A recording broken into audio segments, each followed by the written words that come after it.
What's up everybody, this is obviously your host Light here and you're watching 11th episode of Airdrop Intel. And as I said on the monthly recap, we got very exciting end of the month. So on the 3rd and the 4th week, we are going to be seeing multitude of airdrops happening on the big scale.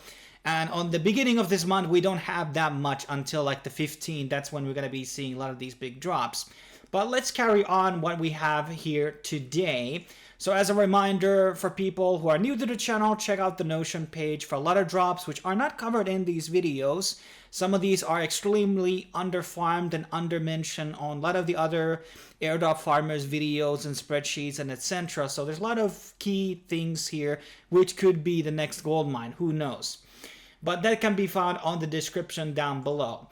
So one of the first things we have here is the universal phone. Now, if you remember my video about where we talked about these upcoming crypto devices, you should check out that video because it's still relevant, by the way.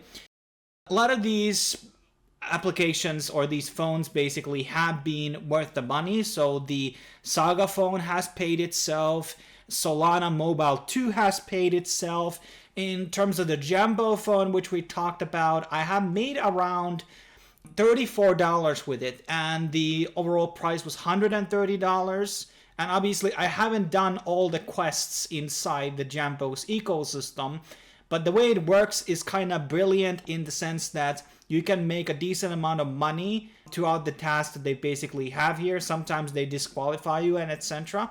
But I'm just saying that a lot of these phones essentially are a good buy. Now, Oyster Labs has basically started out a rewards tab, and here we can basically see the amount of tokens that you have gathered throughout their system so far.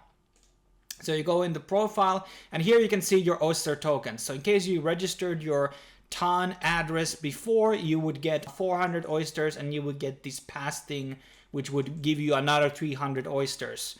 So what we have already here confirmed basically is that yes, the Oyster Labs phone is going to be having a form of an airdrop, and you can get more points by referring people to basically to this phone.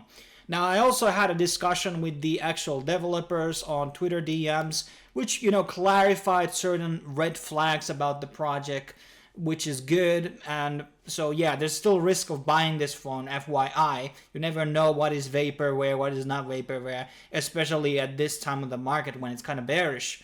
But I'm still hoping that they will be shipping end of the year, and also this is going to be a very valuable phone with a lot of different types of applications that you can make money, and obviously you're going to be getting these Oyster tokens as well by buying. But let's move on. So next up we have the Rabby wallet, which we have talked about since last year. Suddenly, when they announced the snapshot for the first Rabby points, everybody basically started talking about the Rabby wallet. But let's remember, I was the OG guy talking about Rabby wallet before any airdrops were basically mentioned, or point systems. Now, there's still time to basically participate on the Season 2. I still recommend using Rabby as a wallet because it's basically top 3 Web3 wallets that you can get right now, alongside with OKX and what would be my third favorite? Maybe it's Rainbow, but it's kind of very close there. Phantom is getting really good. Not as an EVM wallet, but, as like a multi-coin wallet. But Rabby is definitely really good because it's also using the DBank infrastructure. So inside DBank, it basically looks all your chain data and sees how much money you have every chain and everything. And basically, you just go into the field and you can just put out, and I'm going to be putting that point there, okay? But you use code LightLiger and you're going to be getting extra points, I believe. Or you can, I don't know if it gives you extra points, but use that as a referral in case you want to help me out. So it's something you can do for free. You don't need to do anything on the wallet. You will be getting free points by just installing them and claiming it. And then you can get extra points by just swapping inside the wallet. And I recommend just switching out from MetaMask because it really sucks. Then we have this Certix. I think this is a quest platform. That's what I've gathered. It's called Skynet. And there's other quests here too. And these quest platforms have become very interesting for a lot of farmers recently. And I don't blame them, but I don't think that the tokens are going to be super valuable. But then again, it's good, 2 birds with 1 stone. You can accumulate points in this platform, but also participating in a lot of other stuff. Like we have some Aptos stuff here.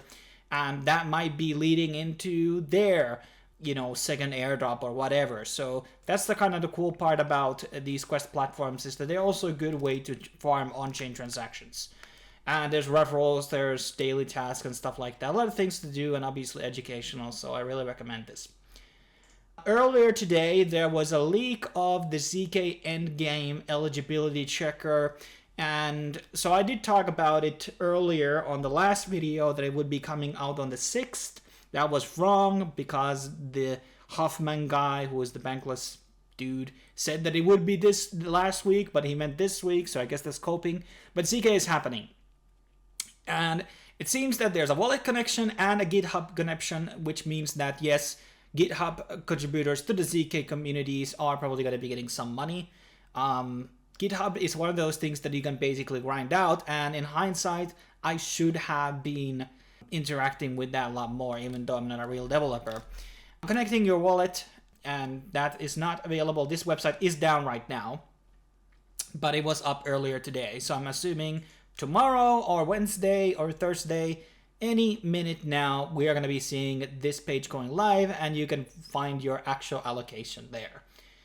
Moving on, we have Lingo Islands, and they have opened up the new island here, which has a new set of quests. Has a bit of a like quiz thing. Okay. I really hate it when the sounds come out, because I got my microphone on and I'm not using headphones, but whatever. Basically, you can film this sort of a form, and then you might be getting one of these NFTs right now. It's not too late to also join in the previous tasks. This seems to be a bit, you know, promising social media project, so let's see how it basically will be going.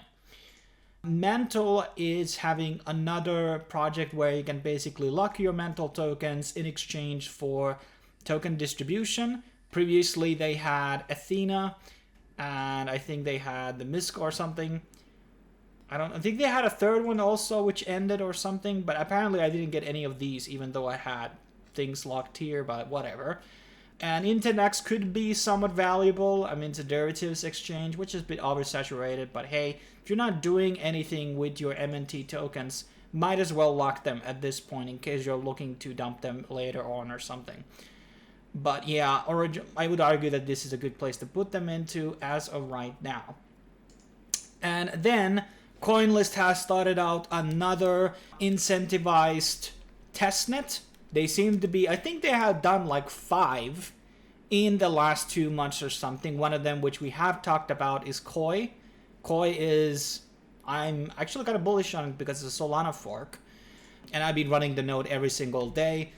And some of these testnets are actually going to be paying really well. We're talking about $100 or something. And so it's really worth actually interacting with them. And some of them have allocated a fair sum to the testnet. So here we have 2% of the first year's projected supply, which is the first year, which is kind of interesting, but whatever. But some of them also have allocated fair amounts of 1 to 2% of the tokens into these things. And I think they are going to be fundamentally worth doing, because they're not only partnered with CoinList, but also they just fundamentally have amount of tasks which are not very spammy. And historically, the CoinList testnet projects have just been really paying well. And lastly, I do want to talk about the Blum Telegram airdrop. This is kind of coming up to be the next Notcoin. There are a couple of other contenders, and I did promise on the previous videos that we should do on one video where we just go through all of these clicker things and tap things on Telegram right now, because there's a lot of them, and some of them are on Ton, some of them are on Solana. They're interesting different chains in there in the mix. And Blum is one of the more promising ones in my opinion, and that's why I recommend everybody to basically joining in.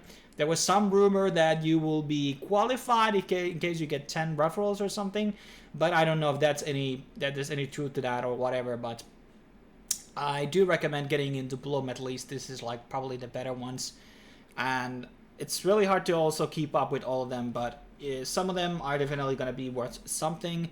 There's a lot of Cybele problems with these, obviously, so I don't know how they're going to be dealing with that, but hey, remains to be seen. But thanks for watching, guys. That's basically what I have to share for today. I think in the upcoming days we're going to be having more videos with more entries and a lot more things to talk about, as the month is going to be ramping up to its peak with ZK, and there's going to be a lot of drops happening alongside with ZK inside their ecosystem. But thanks for watching, guys. I will be seeing you in the next video. Cheers.